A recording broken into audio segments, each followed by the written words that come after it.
Pernahkah kamu menatap cermin dalam waktu yang sangat lama? Lalu tiba-tiba kamu merasa orang yang ada di dalam cermin itu adalah orang asing.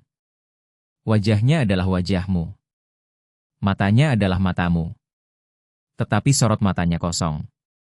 Kamu ingat hari ini kamu tertawa bersama teman-teman di kantor. Kamu ingat hari ini kamu membalas pesan keluarga dengan nada yang sangat ceria. Tetapi begitu pintu kamar ditutup dan lampu dimatikan, ada keheningan yang sangat bising di kepalamu. Ada satu pertanyaan yang tiba-tiba muncul dan membuat dadamu sesak. Kemana perginya diriku yang dulu? Kemana perginya orang yang dulu penuh semangat, punya banyak mimpi, dan tahu persis apa yang dia inginkan? Kapan tepatnya aku berubah menjadi robot yang hanya menjalankan rutinitas tanpa jiwa ini? Selamat datang di Dengar In. Tempat di mana kita akan berhenti sejenak dari tuntutan dunia yang tidak ada habisnya. Hari ini kita tidak akan membahas cara menjadi lebih produktif. Kita tidak akan membahas cara menyenangkan atasan, pasangan, atau keluarga. Hari ini kita akan melakukan sebuah perjalanan ke dalam diri kita sendiri. Sebuah perjalanan untuk menjemput kembali seseorang yang sangat penting. Seseorang yang mungkin sudah bertahun-tahun kamu tinggalkan sendirian di sudut paling gelap dalam pikiranmu. Yaitu dirimu sendiri. Kita hidup di dunia yang menuntut kita untuk selalu terlihat baik-baik saja. Setiap pagi kita bangun. Mandi. Memakai pakaian yang rapi. Memanaskan motor atau menyalakan mobil. Lalu membaur dengan kemacetan jalan raya. Di lampu merah kita melihat puluhan orang dengan wajah lelah yang sama. Mereka semua sedang menuju tempat kerja. Menuju rutinitas. Menuju tumpukan pekerjaan. Menuju cicilan yang harus dibayar bulan depan. Dan di tengah lautan manusia itu, kita seringkali merasa sangat sendirian. Kita sampai di tempat kerja. Kita tersenyum kepada rekan kerja. Kita mengangguk pada perintah atasan meskipun sebenarnya beban pikiran kita sudah di luar batas wajar. Kenapa kita melakukannya? Karena kita takut. Kita takut dinilai buruk. Kita takut dianggap tidak kompeten. Kita takut tertinggal.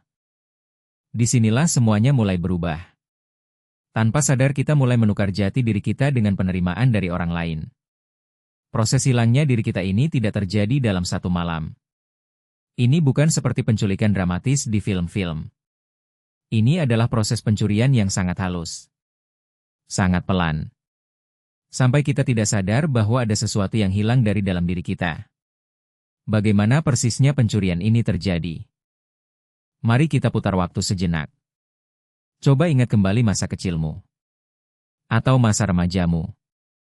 Saat itu kamu tahu persis apa yang kamu suka.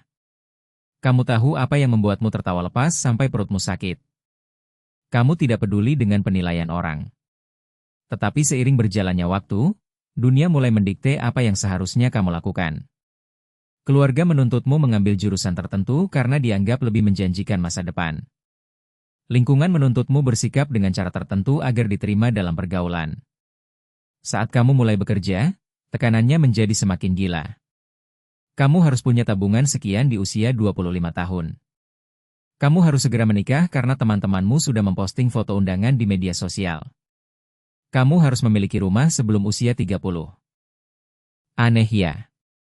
Kita menghabiskan hampir seluruh energi kita di masa muda untuk memenuhi daftar periksa hidup milik orang lain. Daftar yang bahkan tidak pernah kita tulis dan tidak pernah kita setujui. Setiap kali kita mengatakan ya pada hal yang sebenarnya ingin kita tolak, kita sedang memotong sekeping kecil dari jiwa kita. Kita berikan kepingan itu kepada orang tua, kepada atasan, kepada pasangan, kepada teman-teman. Sampai akhirnya, tidak ada lagi kepingan yang tersisa untuk diri kita sendiri. Oh, ternyata begitu. Ternyata kelelahan kronis yang kita rasakan setiap hari saat bangun tidur bukan sekadar kurang istirahat. Itu bukan kelelahan fisik. Itu adalah kelelahan jiwa. Jiwa yang sangat lelah karena harus terus-menerus berpura-pura menjadi orang lain. Jiwa yang kehabisan napas karena hidup di bawah ekspektasi lingkungan. Pernahkah kamu sedang mengendarai motor sepulang kerja? Angin malam menerpa wajahmu. Jalanan agak sepi. Lalu tiba-tiba, tanpa alasan yang jelas, air matamu menetes. Kamu menangis di balik helm pelindungmu. Padahal hari itu tidak ada kejadian buruk. Atasanmu tidak marah. Pekerjaanmu selesai tepat waktu. Tidak ada yang menyakitimu hari itu. Tetapi air mata itu terus mengalir deras. Kamu mengusapnya dengan punggung tangan yang terbalut jaket. Bingung dengan dirimu sendiri. Mengapa aku menangis? Mengapa ada ruang kosong yang terasa begitu perih di dada ini? Yang lebih mengejutkan lagi. Tangisan tanpa alasan itu sebenarnya punya alasan yang sangat kuat. Itu bukan tanda kelemahan. Itu adalah pemberontakan dari dalam. Itu adalah suara dari aku yang sudah lama hilang. Dia sedang memukul-mukul dinding kesadaranmu. Dia memberitahu bahwa dia sudah tidak tahan lagi hidup dalam kepalsuan. Dia tercekik oleh semua topeng yang kamu paksa untuk dia pakai setiap hari. Tubuhmu bereaksi. Insomnia di malam hari, dada yang sering berdebar tiba-tiba, dan rasa cemas yang datang tanpa diundang. Itu semua adalah sinyal bahaya dari jiwamu yang sedang sekarat. Disinilah kebanyakan orang keliru. Kita sering mengira menjadi egois adalah sebuah dosa besar. Sejak kecil kita diajarkan untuk selalu mengutamakan orang lain. Kalau ada teman yang meminjam uang padahal gaji kita pas-pasan, kita merasa tidak enak untuk menolak. Kalau atasan memberikan pekerjaan di luar jam kerja, kita mengorbankan waktu istirahat kita demi terlihat profesional. Kalau pasangan meminta kita mengubah gaya berpakaian atau meninggalkan hobi kita menurut saja demi menghindari konflik dan menjaga hubungan. Tanpa sadar, kita mendaftarkan diri kita secara sukarela menjadi apa yang disebut sebagai pemuas orang lain. Namun itu baru permukaannya. Menjadi pemuas orang lain adalah pekerjaan paling mematikan di dunia. Mengapa? Karena kamu tidak akan pernah bisa memuaskan semua orang. Manusia tidak akan pernah puas. Begitu kamu memenuhi satu permintaan mereka akan datang dengan tuntutan yang baru. Dan sebagai bayarannya, kamu mengorbankan satu-satunya orang yang paling berhak atas kebahagiaanmu. Dirimu sendiri. Bayangkan jika kamu adalah sebuah rumah yang indah. Kamu memberikan kunci rumahmu kepada semua orang yang lewat. Mereka masuk dengan sepatu kotor. Mereka mengatur ulang perabotanmu sesuka hati. Mengecat dindingmu dengan warna yang mereka suka, bukan warna kesukaanmu.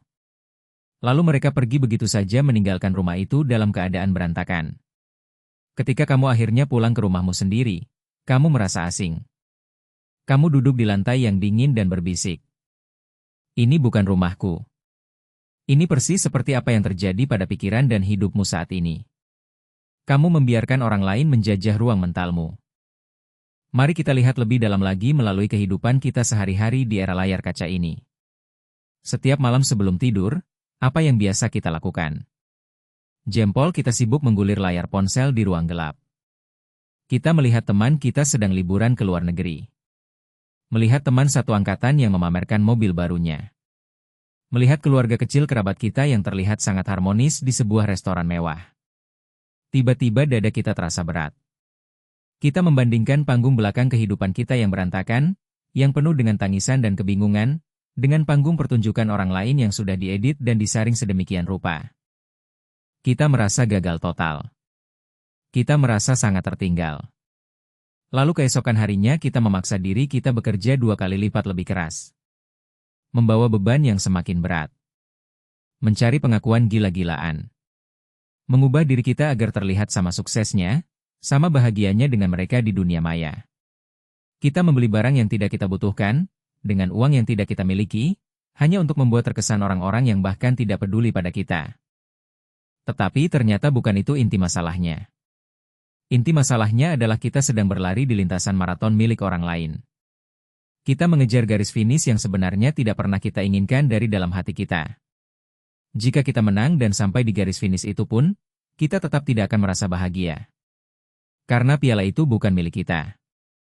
Piala itu milik ekspektasi sosial yang kita pinjam secara paksa.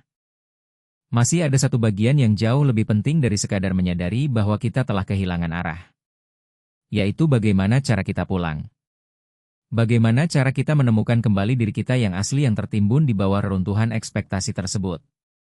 Langkah pertama untuk pulang bukanlah melakukan perubahan besar yang dramatis. Kamu tidak perlu tiba-tiba mengundurkan diri dari pekerjaanmu besok pagi.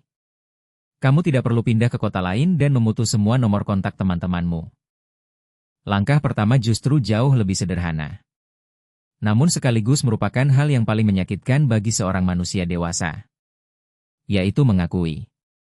Mengakui di hadapan dirimu sendiri bahwa kamu sedang tidak baik-baik saja. Mengakui bahwa kamu lelah. Sangat lelah. Mengakui bahwa selama ini kamu terlalu keras pada dirimu sendiri. Mengakui bahwa kamu sudah mengabaikan luka-lukamu terlalu lama hanya agar terlihat kuat di depan orang lain. Sekarang, bayangkan dirimu saat masih berusia 7 tahun. Anak kecil itu perlahan berjalan menghampirimu. Dia berdiri di hadapanmu sekarang. Menatapmu dengan mata bulat yang penuh dengan kepolosan dan harapan. Lalu anak kecil itu bertanya kepadamu dengan suara bergetar. Kemana saja kamu selama ini? Kenapa kamu mengabaikanku? Kenapa kamu membiarkan orang-orang dewasa itu menyakitiku? Kenapa kamu tidak pernah membela diriku saat aku dipaksa melakukan hal yang tidak aku suka? Apa yang akan kamu katakan pada anak kecil itu? Apakah kamu akan marah padanya?